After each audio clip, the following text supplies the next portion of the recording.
अपने मुल्तान कहते हैं कि मेरे मुल्तान के लोग थे वो, तो मुल्तान के लोगों से अगर उनको इतनी मोहब्बत थी तो रेमंड डेविस को छोड़ने से पहले इस्तीफा देते, छोड़ने के बाद क्यों दिया? जब सब ओपन हो गया कि उनको पैसे मिल गए, सब कुछ हो गया, फिर आप सामने आके बता रहे हो कि जी मैं इस वजह से इस्तीफा दे रहा हूँ। तो उस वक्त ये स्टैंड क्यों नहीं लिया ये गवर्नमेंट ने अमेरिका के खिलाफ? अब लेने से क्या फायदा जब आपके अपनी आवाम मरती है? आपको कोई परवाह नहीं अपनी आवाम की? वो कोई भी आए अमेरिका से, कोई भी आए मार के चला जाए, जो कुछ करना है। हमारी गवर्नमेंट तो शरद साहब के दौर में भी होते थे ड्रोन हमले, होते थे शरद साहब के दौर में भी होते थे ड्रोन हमले को आप इस वक्त के ड्रोन हमले से मिलाएं तो उस वक्त अगर 1% होते तो यहाँ पे 99% हो रहे हैं। नहीं वो जायज थे, वो वाले ड्रोन वो भी जायज नहीं थे, वो भी जायज नहीं थे। लेकिन ये तो आप देखें कि उन्होंने फिर भी कंट्रोल किया हुआ था, इस गवर्नमेंट ने तो कंट्रोल नहीं किया। एक चीज बताइएगा कि इसका जो मियां साहब की पॉलिटिक्स है उसको आप कैसे देखते हैं कि वो जिस तरह कि उन्होंने स्टेप लिए कि कोर्ट में गए, मेमो स्कैंडल पे गए, जिस पर पीपल्स पार्टी को सिर्फ ये एतराज है कि वो कोर्ट में ना जाते, पार्लियामेंट में बैठ के कर लेते। अब कोर्ट ने डिसाइड कर दिया, कमेटी बना दी, अब उसके बाद क्या देखते हैं कि मेमो स्कैंडल का ड्रॉप सीन क्या होने जा रहा है? क्या जो हुसैन हक्कानी साहब हैं वो वादा बाफ गवाह बन के हुकूमत के गले की कोई बन जाएंगी या गिलानी साहब की कुर्बानी का बकरा बनाया जाएगा? पार्लियामेंट की जो पोजीशन है वो अवाम के सामने जी छुपी नहीं है। 3 सियासी मोहरे जो अपनी अपनी जगह पर बड़ी अहमियत के हामिल हैं, जावेद हाशमी हैं, शाम कुरैशी हैं, आजम सवाती हैं, उन तीनों ने इस पार्लियामेंट से जान छुड़ाई है। सही। ये काउंटरफीटेड डिग्री होल्डर्स यानी जाली डिग्री होल्डर्स वाले पार्लियामेंटेरियंस ये अपने आप को समझते जी कि हम बड़े बाइख्तियार हैं और सदारे को बड़ा ही इख्तियार होना चाहिए। अगर नवाज शरीफ साहब को इन पर एतमाद होता तो वो यही इसी को प्रीफर करते हैं, उन्हें अदालत में जाने की जरूरत नहीं थी। मैं जवाब साहब यहाँ पर लूंगा एक छोटा सा ब्रेक के बाद जब वापस आऊंगा तो जवाब साहब से ये जरूर पूछूंगा कि अगर मियां साहब को इन पर एतमाद नहीं तो फिर थोड़ी इसका ड्रॉप सीन क्या होगा। डॉक्टर जब्बार साहब से मैं गुफ्तगू का सिलसिला जारी रखूंगा। डॉक्टर साहब ये बताइएगा कि जिस पार्लियामेंट में मियां साहब को एतबार नहीं है, एतमाद नहीं है, तो वो उस पार्लियामेंट में उनकी जमात क्यों बैठी हुई है? क्यों उसे रिजाइन करके क्यों पाकिस्तान की सियासत के लिए, पाकिस्तान के लिए कोई बेहतर इकदाम क्यों नहीं करते? वो ये आम सवाल है और पब्लिक ये पूछ रही है।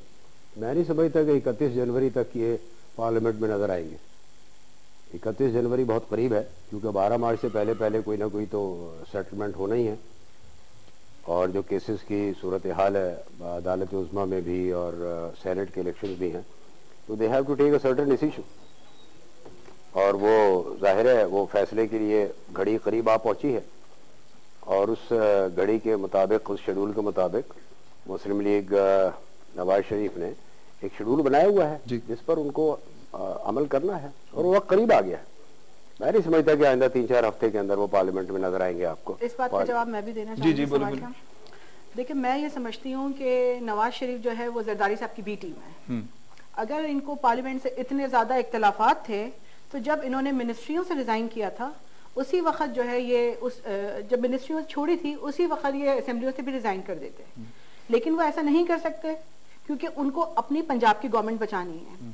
इन्होंने चीफ जस्टिस का जो है इशू के हम लॉन्ग मार्च करके चीफ जस्टिस को बहाल करवाएंगे।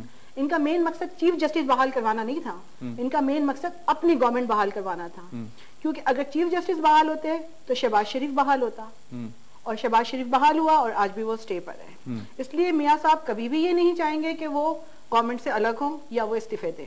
अच्छा नहीं, बात यह है कि मियां साहब ने अगर लॉन्ग मार्च शुरू किया और उसके बाद जिस तरह गुजरांवाला पहुंचे और उसके बाद अगर अदलिया बहाल हो गई तो आप क्या समझते हैं कि उसमें मियां साहब की कोई क्रेडिबिलिटी नहीं थी? बिल्कुल है, लेकिन उनकी अपनी जात के लिए, अपनी पंजाब गवर्नमेंट के लिए, पूरे पाकिस्तान के लिए नहीं थी। नहीं, हमें ज्वाइन कर लिया मुस्लिम लीग नवाज के रहनुमा गजनफर अली शाह साहब ने। गजनफर साहब मैं आपको खुशामदीद कहूंगा। सबसे पहले तो ये बताइएगा कि मियां साहब क्यों नहीं इस पार्लियामेंट से रिजाइन करके पार्लियामेंट से बाहर आते? क्यों नहीं वो पार्लियामेंट जिस पार्लियामेंट में उनको एतमाद नहीं है उस पार्लियामेंट में क्यों बैठे हुए हैं? देखिए जहाँ तक रिजाइन का तलक है आप पे ये क्लियर है कि हमारे पार्टी के बहुत से लीडर्स हैं और रहनुमा हैं, उनका विद इन पार्टी ये प्रेशर है मियां साहब पर कि आप रिजाइन करें। तो मियां साहब क्यों नहीं कर रहे?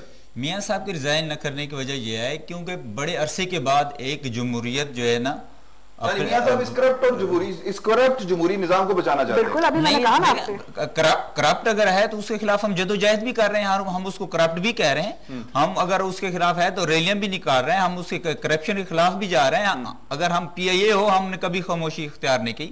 स्टील मिल हो, हम उसका नाम लेते हैं। NICL हो, कोई डिपार्टमेंट हो, हम उससे जेते हैं। हम तो हुकूमत की इस्लाह करते हैं, और वो भी एक ऐसी लाइन पे इस्लाह करते हैं कि वहां उनको हम रोकते हैं। इवन हमने एक 10 नुकाती एजेंडा उनको। ये बताइएगा कि क्या समझते हैं कि जो अदलिया के और पीपल्स पार्टी की गवर्नमेंट के दरमियान जो चल रहा है, आप उसका क्या ड्रॉप सीन देखते हैं कि क्या मेमो स्कैंडल में विक्टिमाइज होंगे ये लोग, नामजद हो जाएंगे हुकूमत के जो एहलकार हैं, या जो है वो वादा माफ गवाहों के जरिए फैसले होंगे? देखिए, हमारी तो ख्वाहिश ये होगी कि ये जो मेमो है ये कि झूठा साबित हो। जैसे कि हमारे ऊपर तनकीद की जाती है कि आपने इसको, तो आप क्या पीपल्स पार्टी को बचाना चाहते हैं? नहीं, पीपल्स पार्टी को नहीं। देखो, हमने तो किसी के खिलाफ नहीं किया ना। हाँ। हमने तो ये नहीं कहा कि ये सदर साहब ने किया है। हमने तो हम चाहते हैं ये झूठा साबित हो। हाँ, तो उसमें कोई भी अगर ना साबित हो तो हम क्या, हमने तो एक कमीशन पे इत्मीनाद किया है ना। एक कमीशन पे हमें कॉन्फिडेंस है, वो कमीशन खुद क्लियर करेगा कि क्या ये इसमें कोई इन्वॉल्व है या कोई नहीं है। लेकिन हमारी कोई ऐसी ख्वाहिश नहीं कि किसी को विक्टिमाइज किया जाए। जवाब साहब, आप क्या समझते हैं? इन्होंने तो ये कह के जनाब कि हमें तो कोई भी सर छूट जाए कोई इशू नहीं है। एक वो इशू जिसकी वजह से पाकिस्तान की सालमियत खतरे में पड़ गई, पाकिस्तान की अफवाज का जो है उस पर हर्फ आ रहा है। आप क्या समझते हैं कि क्या मेमो गेट का, मेमो स्कैंडल का कोई ड्रॉप सीन ऐसा होना चाहिए जिससे आइंदा किसी को ऐसी जुर्रत या हरकत करने से पहले सोचना चाहिए, 100 दफा सोचे कि यार इस तरह के मुझे काम नहीं करना? ये ऐसा ही होगा। हाँ। बिल्कुल ऐसे ही होगा। ये ऐसा ही होगा, इसलिए कि आप देखें कि अगर हुसैन हक्कानी साहब मासूम है, इनोसेंट है, और उन्होंने कुछ ऐसा काम पाकिस्तान के खिलाफ या अदारों के खिलाफ, फौज के खिलाफ नहीं किया है, छुपाने की जरूरत नहीं। पहले वो हमारे सदर में छुपाया गया उनको, फिर आप वजीर आजम हाउस में उनको छुपा कर बैठे हुए हैं। उनको ले आए, किसी गेस्ट हाउस में रहे, PC में रहे, कहीं भी जाकर होटल में रहे, जाकर इंडिपेंडेंटली रहे, और वो उनको प्रोटेक्शन ना दे। लेकिन एक तो ये भी, एक पीपल्स पार्टी की हुकूमत को शायद ये भी डर है कि अगर उसको उनको बाहर कहीं फ्री आना जाना दिया गया तो हो सकता है वो वादा माफ गवाह ना बन जाए। इसका मतलब क्या हुआ? इसका मतलब ये हुआ कि वहां पे कोई ना कोई चोरी है। सही, देयर इज समथिंग जिसको छुपाया जा रहा है जनाब। वाजे नहीं है कोई चीज। अदारों के खिलाफ कैरी लूगर बर्मन बिल की लैंग्वेज के हवाले से ही बात हो रही है अब तो। जी। और लिखने वालों ने बहुत पहले लिखा, उस पर तज़किया भी पेश की है कि ये हुसैन हक्कानी की लैंग्वेज है। हुसैन हक्कानी के बारे में शेख रशीद बहुत करीब से जानते हैं कि किसके कौन जाली दस्तखत करता रहा है। अब तो ये मंजर आम पर आ गई बात। Let the commission come out with its finding. सबसे बड़ी बात तो ये है, ये सबजुडिस मामला है जी, और सबजुडिस मामले के अंदर अदालत को मैं समझता हूँ इंडिपेंडेंटली काम किया जाना चाहिए, उनको करने की इजाजत हो बिल्कुल, और दे विल कम आउट। जो भी है दूध का दूध पानी का पानी हो जाएगा। अगर हुसैन हक्कानी साहब इनोसेंट है और उन्होंने पाकिस्तान के किसी अदारे के, सलामती के अदारों के खिलाफ कोई काम नहीं किया है, तो उनको पब्लिक में ले आए जनाब। ये गिलानी साहब जो है वो खुद एक अबेटमेंट इन क्राइम के अंदर, मैं समझता हूँ ये सख्त बात है। क्रिमिनल जो होता है उसके खिलाफ जो भी सजा होती है वो ज़ाहिर है अदालत ने फैसला करना होता है, लेकिन अबेटमेंट ऑफ क्राइम के अंदर भी इसको प्रोटेक्शन कौन दे रहा है? वजीर आजम सोचना चाहिए। वजीर आजम साहब की हुकूमत है, उनको सोचना चाहिए कि मैं किसको प्रोटेक्ट कर रहा हूँ। सही, आज नहीं तो कल आने वाले वक्त में हिस्टोरियन, मुअर्रिख और अवाम बड़े गौर से देख रहे हैं इस चीज को। इसमें थोड़ा सा ऐड करना चाहता हूँ। देखें, शुरू से PMLN का ये मौकफ रहा है कि भाई इसकी ट्रांसपेरेंट जो है इन्वेस्टिगेशन होनी चाहिए जी, और उसमें प्राइम मिनिस्टर साहब के डिले की वजह से हमें कोर्ट भी जाना पड़ गया जी। लेकिन जब से हुसैन हक्कानी साहब आए हुए हैं, उनको प्राइम मिनिस्टर हाउस में रखा जा रहा है, और प्राइम मिनिस्टर हाउस को रखने के बावजूद जब आप एक अपने सफीर को इंडिपेंडेंट, आप उसको सिक्योरिटी फ्राहम नहीं कर सकते अपने कैपिटल में, आप किसी और की सिक्योरिटी का कैसे ले? अब वो उन्होंने एक रीजन बना लिया कि मेरी जान को खतरा है किसी तरह से, तो ये तो कोई रीजन नहीं बनती ना। हमारे प्राइम मिनिस्टर साहब ऐसे ऐसे इकदाम कर जाते हैं कि जो अमेरिकन फोर्सेस, अमेरिकन एजेंसियां नहीं कर सकी। उन्होंने हमारी अफवाज के खिलाफ ऐसे सवालात उठा दिए, जैसे उन्होंने ऑन द फ्लोर ये कहा कि उसामा का हम पूछना चाहते हैं कि ये किसके वीजे से यहाँ पे आया, और लोग हमारे से पूछते हैं तो हमारे प्राइम मिनिस्टर तो कुछ ऐसे इकदाम कर जाते हैं कि एक दिन में वो 200 वीजे देते हैं और उसका कोई जवाब ही नहीं है उनके पास। ये बताइएगा कि क्या आप ये जो इस वक्त जो अदलिया और पीपल्स पार्टी की हुकूमत के दरमियान मामला चल रहे हैं, आप क्या समझते हैं कि अदलिया का वकार और जो उसको बहाल होना चाहिए, अदलिया का जो तकद्दस है वो पामाल नहीं होना चाहिए?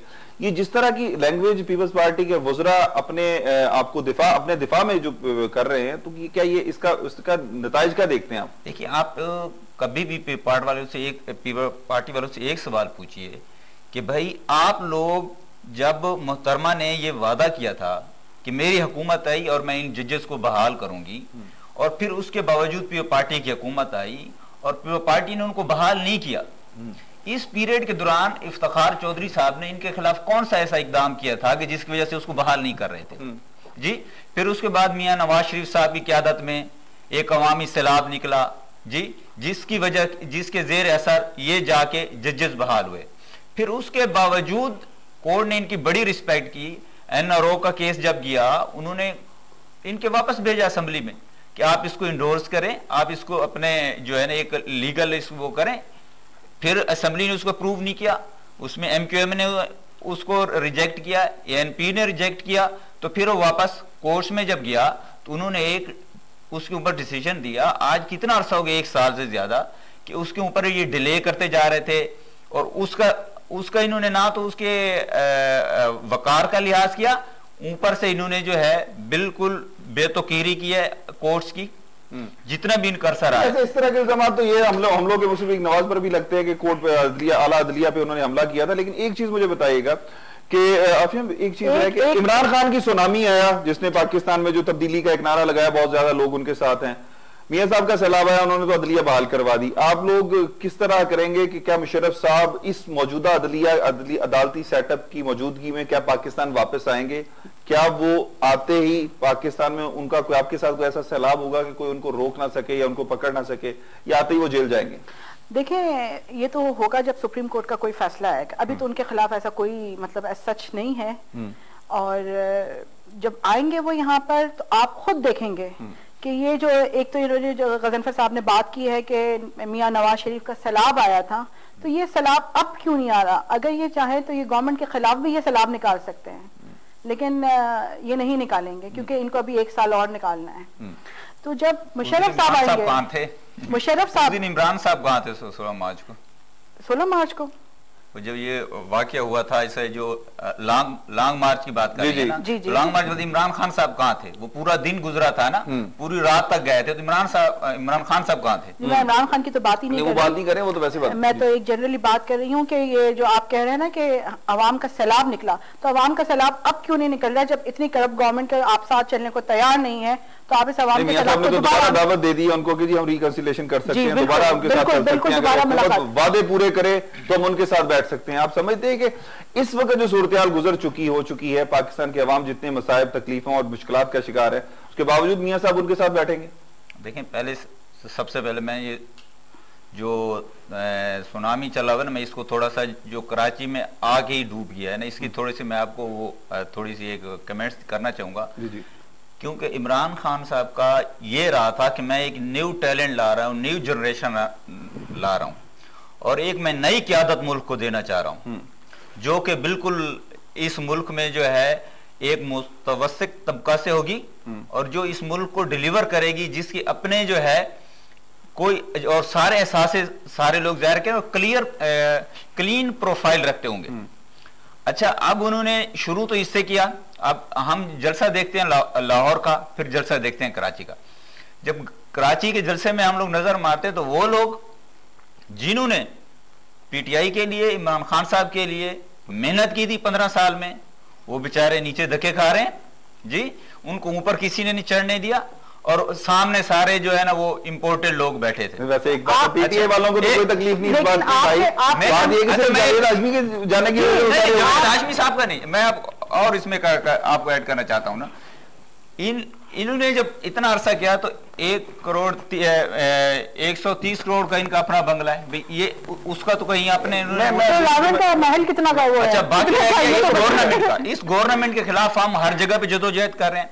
हमने अपनी स्ट्रीट पावर भी दिखाई है, हमने हर जगह पे, अभी गोजरावाला में हमने जलसा किया है। बिल्कुल हम इसी करप्शन के खिलाफ जलसा कर रहे हैं। जलसा बड़ा कामयाब था, लाहौर का जलसा भी उनका कामयाब था। मैं आपसे सिर्फ एंड में चूंकि वाइंड अप की तरफ जा रहे हैं, मुझे सिर्फ ये पूछना है, क्या समझते हैं कि जो मुशर्रफ साहब पाकिस्तान में आएंगे तो पाकिस्तान में क्या तब्दीली लाएंगे, बुनियादी तब्दीली क्या होगी? देखें, मैं समझती हूँ कि 2012 जो है वो पाकिस्तान के लिए बेहतरीन साल होगा, आवाम खुशहाल होगी और इंशाअल्लाह ताला ये उसी वक्त मुमकिन होगा कि जब मुशर्रफ साहब वापस आएंगे। जुबार साहब ये बताइए कि मुशर्रफ साहब पाकिस्तान की खुशहाली के लिए नागुज़ीर हो चुके हैं, आप समझते हैं कि मुशर्रफ साहब के आने से के साथ ही खुशहाली आ जाएगी या पाकिस्तान के लिए कुछ हमें प्रैक्टिकल कुछ करना पड़ेगा?